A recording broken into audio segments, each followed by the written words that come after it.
the economic recession hit in 2008, John Noltner, like so many other Americans, was at an inflection point in his life and career. As a freelance photographer, John was dependent on companies and publications hiring him and sending him around the world to document important stories and events. And all of that dried up as companies tightened their budgets to weather the economic downturn. Now, at the same time, John was feeling as though the political and social rhetoric in the United States was getting out of hand. Kind of humorous to think about in the years that we've experienced since then, but as he puts it, he was desperate to find a more positive way to engage with the world. So John packed up his car and started traveling across the United States to break away from the doomsday news cycle and to rediscover humanity. He lugged his camera gear from city to city, setting up interviews with and taking portraits of everyday people with interesting stories to tell. And he specifically sought out people who had different experiences and perspectives than his own. He connected with people who believed differently than he did. And rather than just talk about people that he didn't understand or agree with, John talked with them.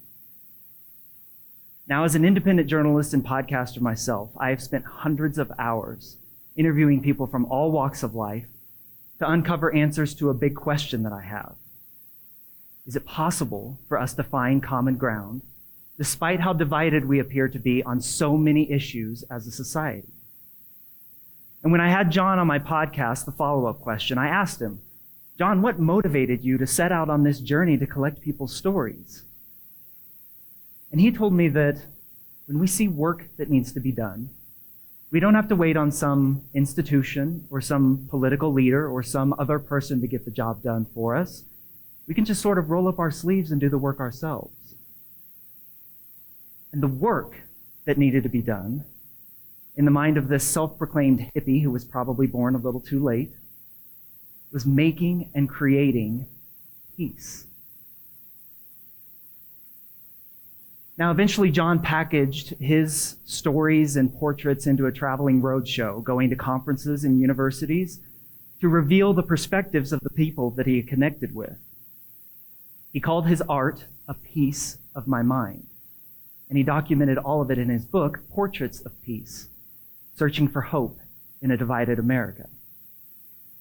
You see, John wanted to reveal to the world what he had come to understand, that peace is created when we get a little awkward, a little unsettled, and we connect with people we don't understand or don't agree with. Now, I would venture to guess we would all say we want peace in our lives. But we're not very good about making it, because we have this tendency to default to peacekeeping, where our goal becomes individual or in-group comfort. Now, comfort isn't a bad thing. We all need time to withdraw from life's pressures, to relax and recharge. But where this process goes off the rails is when we seek to remove as many instances of discomfort from our lives as possible, where an artificial peace is created by othering people and pushing them away, creating barriers, and avoiding as many instances of discomfort as possible to keep the peace right around us. Ghosting and canceling are forms of peacekeeping. Us versus them language and creating ideological media bubbles and forcing positivity. These are all forms of peacekeeping. But the peace isn't real. It's an illusion, because all the while the specter of disharmony lurks in the shadows of the next interaction or conversation you might have with someone with whom you disagree or don't understand. No matter how much you try to ignore it or pretend that it doesn't exist. Now, I don't have the hard numbers to recite to you about political polarization or depression or anxiety or suicide rates, but I also don't think I need hard numbers, because you know it and you can feel it. We're in a collective crisis. Never before have we felt so alone, so disconnected, so untrusting of the person next to us, so not at peace. And yet we're constantly told that the struggle is our own to figure out. And so we isolate and insulate ourselves for the sake of simplifying life down to its bare bones, and we call it self-care. We avoid conflict and the complexity of cognitive dissonance in our minds to keep the peace. I read recently on social media that every person must wage a solitary and internal war for their own contentment. Now, what do you think of that? Because I got to tell you, it brought up a lot of questions for me, not the least of which is this. If our contentment, our peace, is truly a solitary and internal war, how do we know how we best show up in the world? Self-care isn't bad or wrong in and of itself, but when self-care becomes the goal, and isolation becomes the way to get there, where opinions are never nuanced, where relationships and conversations are never challenging, we have the problems that we're facing today, where we're searching for peace in places that are incomplete and incapable of filling the gaps in our lives. We become peacekeepers, always looking inward for the solutions to our problems. Now, a peacemaker, on the other hand, looks at the problems that we're facing as a society and says, if we want to create peace, if we want real, actual peace in our lives, we have to get our hands dirty with the work of making it happen. And so a peacemaker asks questions. They invite dialogue. They seek out opposing views and opinions with the goal of creating real, lasting change rather than the illusion of peace. A peacekeeper looks at a group of people or a person they disagree with and says, why should I try to find common ground with them? They're the ones who are wrong. They need to come to me, and until they do, I am perfectly content right here taking care of me and myself. And a peacemaker says, I want to fix this, so I'm going to make the first move. It's going to be hard. It's going to suck for a while, but I think it's worth it if I want to see things change, because things cannot stay the same. Creating peace is an active process that requires us to give up simplicity of thought and of action, to give up our child ego, and yes, to take care of ourselves, to build resiliency, so that we might face the turbulence we will undoubtedly come up against. In this particularly divergent moment in our history, time cannot and will not heal all wounds. Rather, I have found that when we extend ourselves, heart open, palms out, and invite people into our lives with whom we disagree, no matter how unfair or vulnerable or open to attack that may make us feel at first, this is how we create real peace with each other. Now, it must be said, sometimes creating peace is not possible. You may extend your hand and get rejected. But that doesn't mean the attempt wasn't worth it. And it doesn't mean you shouldn't try again. Also, in situations of crime or abuse or injustice, the work of creating peace may not always be the responsibility of the victim. But then you meet a man like Daryl Davis, and he adds a new wrinkle. Because Daryl is a black man who for decades has reached out to and connected with members of the KKK and other white supremacist groups to better understand why they harbor such hatred for him and people who look like him, people they don't even know. When I interviewed Daryl, he told me he never set out to change anyone's mind. He simply wanted to ask them questions, have conversations. And in doing so, Daryl has been the driving force for more than 200 people to leave the KKK and other white supremacist groups because he showed them his humanity and he saw the humanity in them, no matter the fact that they disagreed on deeply, deeply troubling issues.